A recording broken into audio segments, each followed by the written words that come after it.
नमस्कार दोस्तों, मेरे इस कहानी के चैनल पर आपका बहुत बहुत स्वागत है। आज की कहानी है रामायण की। आनंद रामायण में वर्णित है कि प्रभु श्री राम अयोध्या आने के बाद पुनः 2 बार लंका गए थे। वे वहां विभीषण की रक्षा हेतु गए थे। आनंद रामायण राज्य कांड पूर्वार्ध अध्याय क्रमांक 4 से 7 तक के अनुसार श्रोणा नदी के तट पर मायापुरी नाम की नगरी थी। महाबली पौंडक ने विभीषण को परास्त कर दिया और लंका का राज्य स्वयं करने लगा। उस समय विभीषण राम के पास गए और उन्होंने अपना सब वृत्तांत सुनाया। मित्र के उस दुख भरी कहानी को सुनकर राम और सीता विभीषण के साथ लंका को चल दिए। वहां पहुंचकर उन्होंने पौंडक को मारा और फिर विभीषण को लंका के सिंहासन पर बैठाकर अयोध्या लौट आए। इसके बाद एक दिन राम अपनी सभा में बैठे थे। तब अपनी स्त्री, पुत्र तथा मंत्रियों के साथ विभीषण भाव से बैठे कहा कि हे राम, मैं आपकी शरण में हूँ, मेरी रक्षा कीजिए। बहुत दिनों की बात है जब मूल नक्षत्र में कुंभकर्ण के एक पुत्र हुआ था। कुंभकर्ण ने दूतों द्वारा उस पुत्र को जंगल में छुड़वा दिया था। वहां मधुमक्खियों ने उसके मुंह में मधु की एक एक बूंद टपकाकर उसकी रक्षा की। वो उस समय बड़ा हुआ जब उसने लोगों के मुंह से यह सुना कि राम ने मेरे पिता तथा मेरे कुटुंबियों को मार डाला है। तब उग्र तपस्या द्वारा उसने ब्रह्मा को संतुष्ट करके वर प्राप्त किया कि सिर्फ स्त्री के हाथों मरेगा। वर के प्रभाव से गर्वित होकर पाताल निवासी राक्षसों की सहायता से उसने लंका पर चढ़ाई कर दी। विभीषण ने 6 महीने तक उसके साथ घमासान युद्ध किया। अंत में उसने उन्हें परास्त करके लंका पर अधिकार कर लिया। ऐसी अवस्था में विभीषण आधी रात को अपने पुत्र, स्त्री एवं मंत्रियों के साथ एक सुरंग के रास्ते से भागे। 1 योजन दूर भागने पर ठहर गए, जहां रात्रि व्यतीत हो गई। जब आगे बढ़े और राम के पास अयोध्या आ पहुंचे, वो राक्षस मूल नक्षत्र में पैदा हुआ तथा वृक्षों के नीचे उसका पालन पोषण हुआ है, इसलिए लोग उसे मूलकासुर कहते थे। युद्ध करते करते एक बार उसने विभीषण से कहा था कि इस रणभूमि में पहले तुझको मारकर लंका पर अधिकार कर लेने के बाद मैं उस राम के पास जाऊंगा जिसने मेरे पिता तथा मेरे कुल का संहार किया है। संग्राम भूमि में राम को मारकर मैं अपने पितृण से पूर्ण हो जाऊंगा। विभीषण बोले, हे रघुनंदन, मैं जहां तक जानता हूं शीघ्र ही वो आपसे भी युद्ध करने के लिए आएगा। ऐसी अवस्था में आप जो उचित समझें सो करें। विभीषण का हाल सुनकर राम बड़े विस्मित हुए। तुरंत लक्ष्मण से उन्होंने कहा कि संसार में जितने राजा हैं उनके पास दूत भेजकर शीघ्र बुलवा लो। लक्ष्मण ने राम की आज्ञा अनुसार दूत भेजे। दूतों ने शीघ्र लौटकर राम से कहा कि हम लोग सब राजाओं के पास हो आए। इस प्रकार निश्चय करके राम ने शुभ दिन और मुहूर्त में अपनी विशाल सेना तथा लक्ष्मण, भरत आदि भ्राताओं के साथ मूलकासुर को मारने के लिए अयोध्या से प्रस्थान कर दिया। लव और कुश को भी साथ में लिया। राम ने यात्रा के समय सारी सेना को पुष्पक विमान पर बिठा लिया। रास्ते में राम के अनुगामी राजा भी अपनी अपनी सेना के साथ जाकर राम से मिल गए। उन लोगों को भी राम ने विमान में बिठा लिया। इस यात्रा में सुग्रीव 18 पद्म बंदरों के साथ आए थे। उनको भी राम ने पुष्पक पर बिठा लिया। इसके अनंतर सीता को छोड़कर राम विमान पर बैठे आकाश मार्ग से अनेक देशों को देखते हुए वे लंका की ओर बढ़े और अल्प समय में ही निर्दिष्ट स्थान पर पहुंच गए। उधर जब मुल्कासुर ने यह समाचार सुना तो रामचंद्र के साथ युद्ध करने के लिए 1 करोड़ सेना लेकर लंका के बाहर वाले मैदान में आ डटा।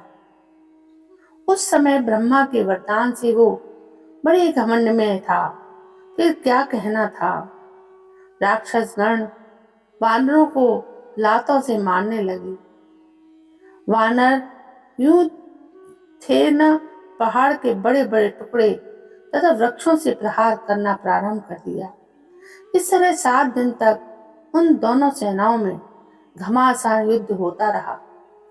उस संग्राम में जो वानर मरते थे वो हनुमान जी द्रोणाचल पर्वत वाली औषधि लाकर उन्हें जीवित कर लिया करते थे।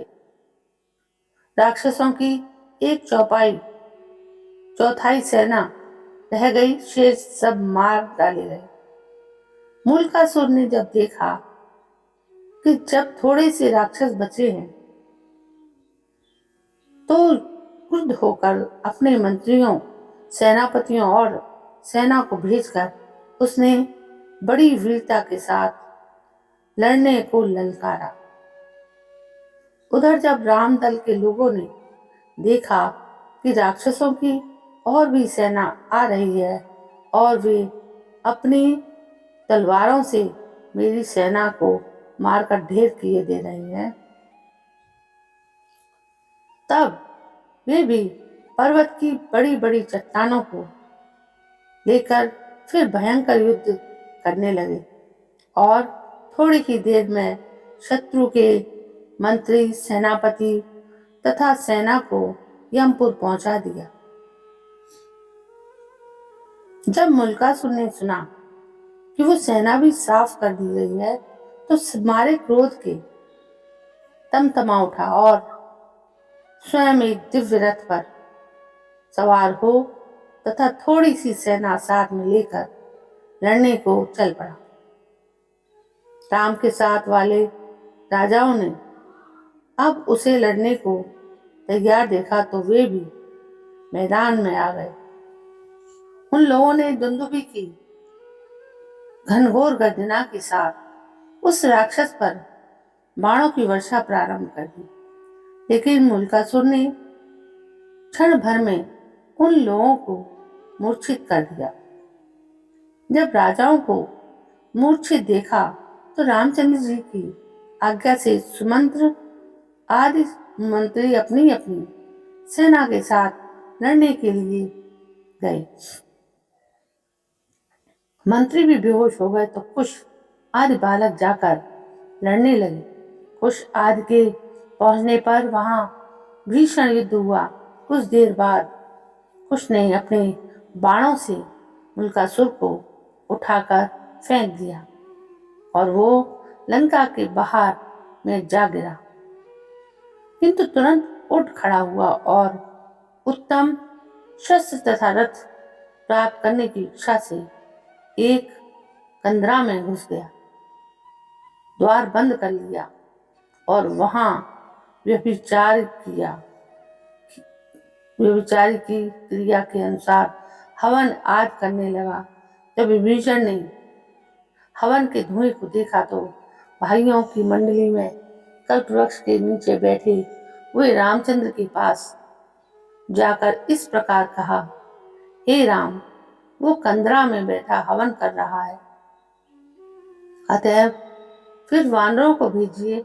यदि कहीं हवन संपन्न हो गया तो फिर वो किसी से भी नहीं जीता जा सकेगा।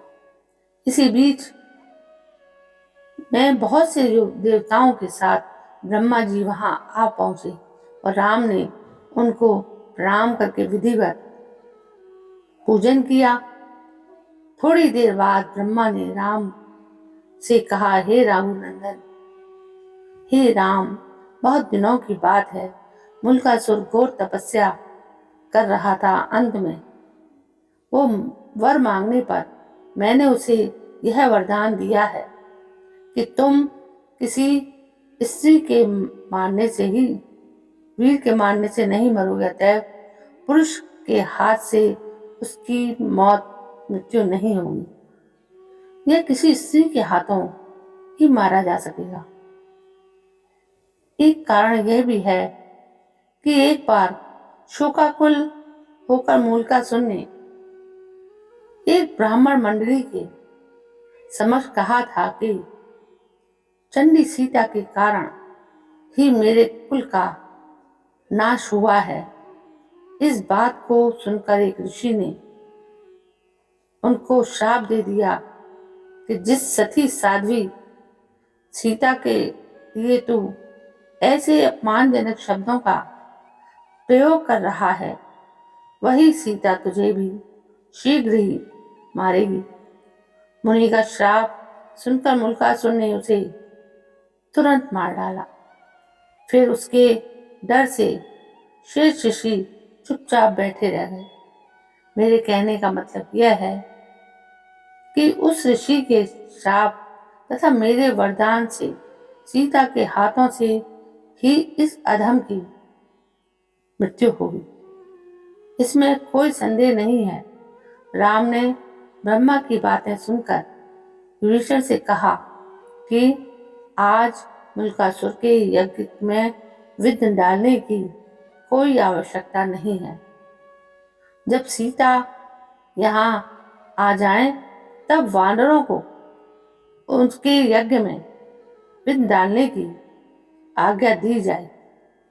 फिर राम गरुड़ से कहने लगे, तुम जाओ और सीता को अपनी पीठ पर बिठाकर यहाँ ले आओ।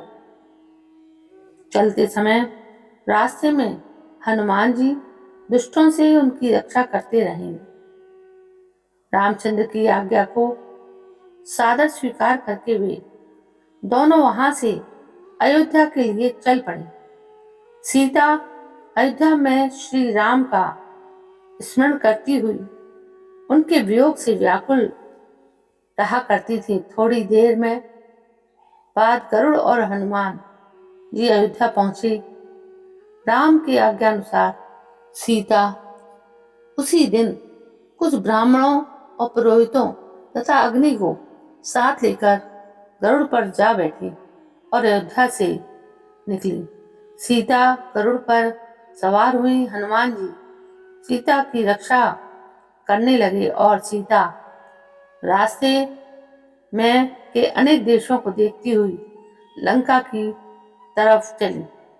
इस प्रकार बहुत शीघ्र लंका में पहुंचकर उन्होंने देखा कि रामचंद्र जी वहां कल्प वृक्ष के नीचे बैठे हैं। वहां पहुंची तो उतरकर उन्होंने रामचंद्र जी को प्रणाम किया। इसके बाद दूसरे दिन राम ने स्नान किया, सीता को भी स्नान करवाया और सब अस्त्र विद्या, शस्त्र विद्या एवं उसके आह्वान तथा विसर्जन की रीत सिखलाई। सीता की छाया को रथ पर सवार कराया गया, जिसका दारुक सारथी था।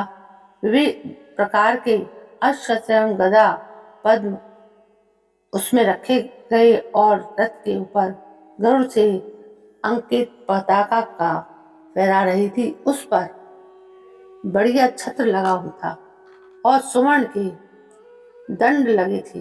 दो सफेद चामर रखे थे। उसी समय राम के द्वारा प्रेरित वानर लंका में पहुंचे और उन्होंने मूलकासुर को हवन कर्म से विचलित कर दिया।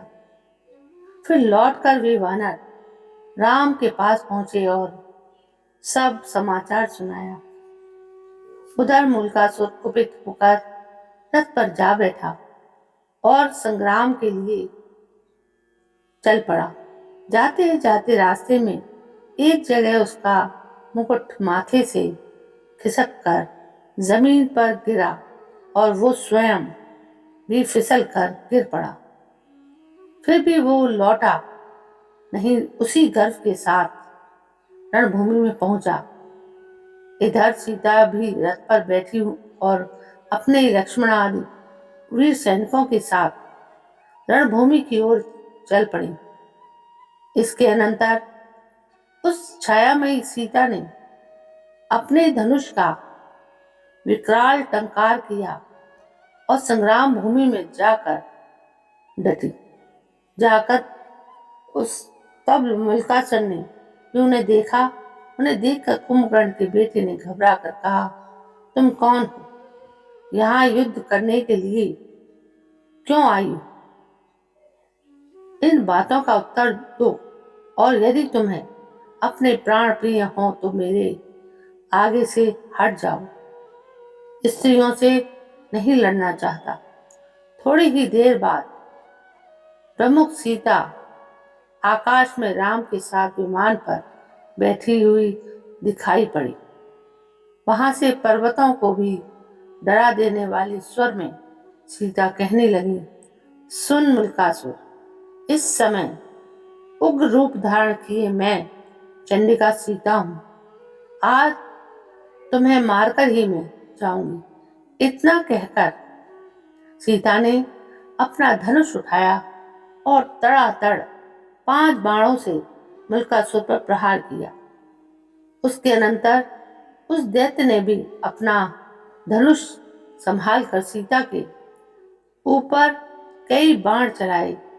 उन लोगों के उस तुमुल युद्ध को देखने के लिए वहां बहुत से राजे तथा वानर पुष्पक विमान पर बैठे थे, जिनको हनुमान जी ने संजीवनी बूटी से जीवित कर दिया था।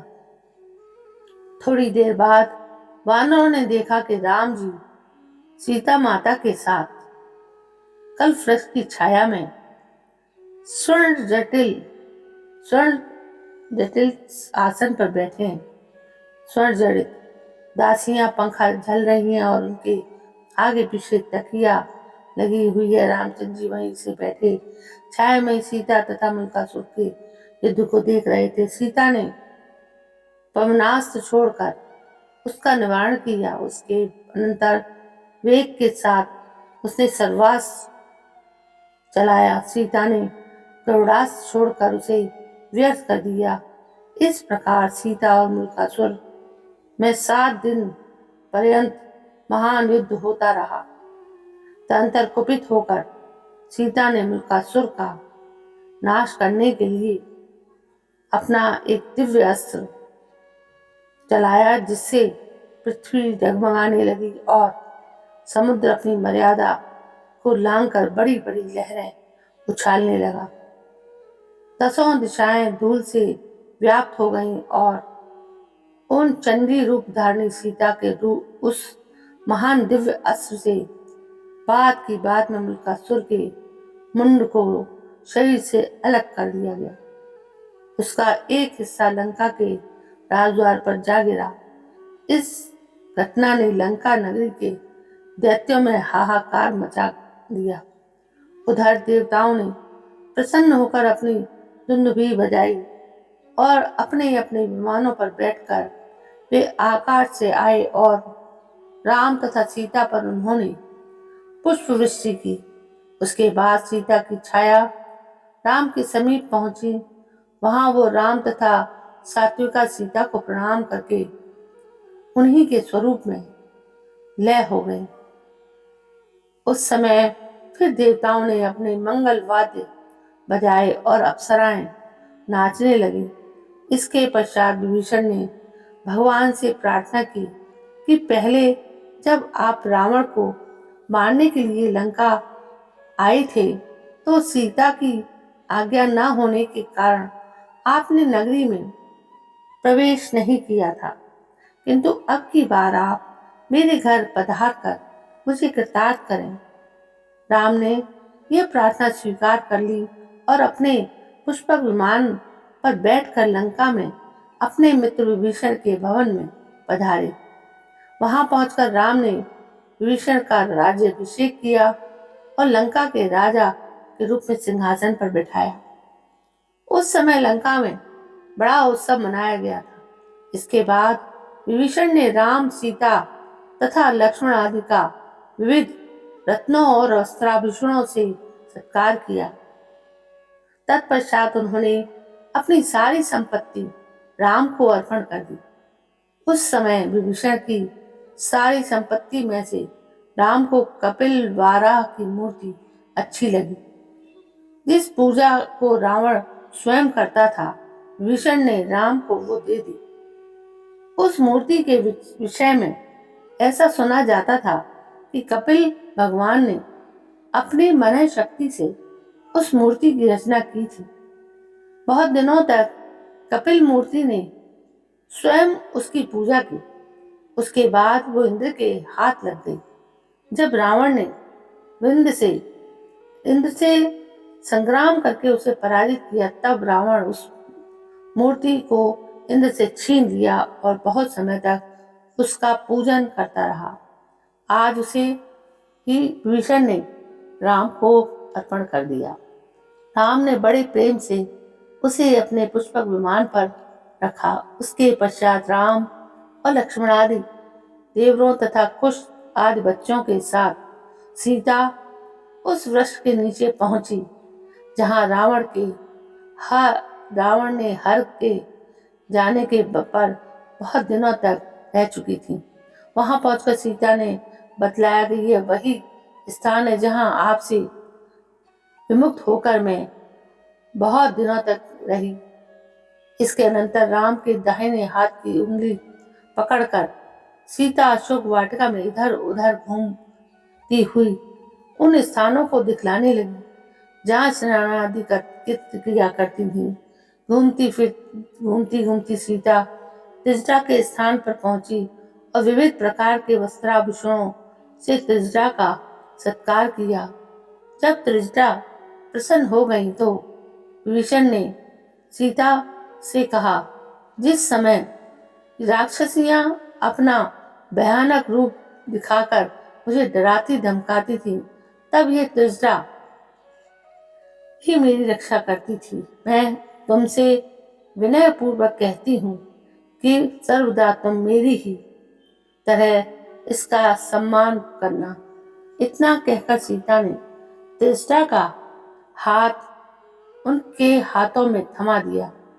इस तरह घूम फिरकर राम सीता के साथ डेरे पर पहुंचे और लंका में मंत्री को राज्य की देखभाल करने के लिए छोड़कर विभीषण को अपने साथ लिए हुए ही अयोध्या को प्रस्थान कर दिया।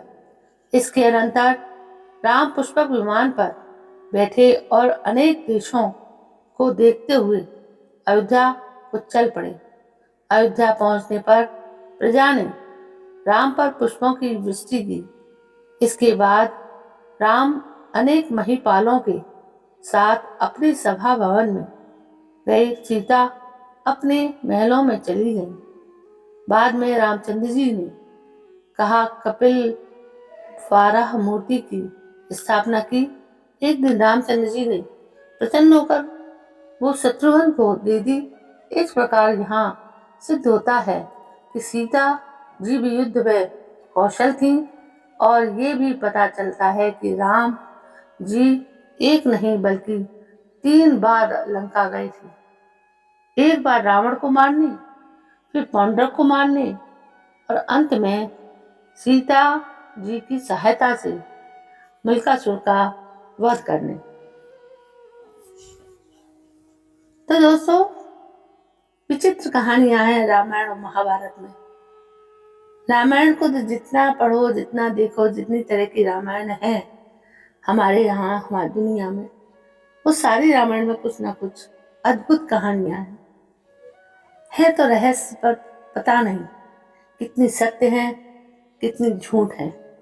दोस्तों, कहानी को सिर्फ आप एंजॉय कर सकते हैं। उसकी सत्यता को यदि हम ढूंढने निकलेंगे तो उसका एक विकृति सामने आ जाएगी। दोस्तों, ये कहानी आपको कैसी लगी यदि कहानी आपको पसंद आई हो तो प्लीज़ मेरे इस चैनल को सब्सक्राइब करें, लाइक करें, शेयर करें और कमेंट भी करें। कल मैं फिर हाजिर होती हूँ। तब तक के लिए जय हिंद, वंदे मातरम।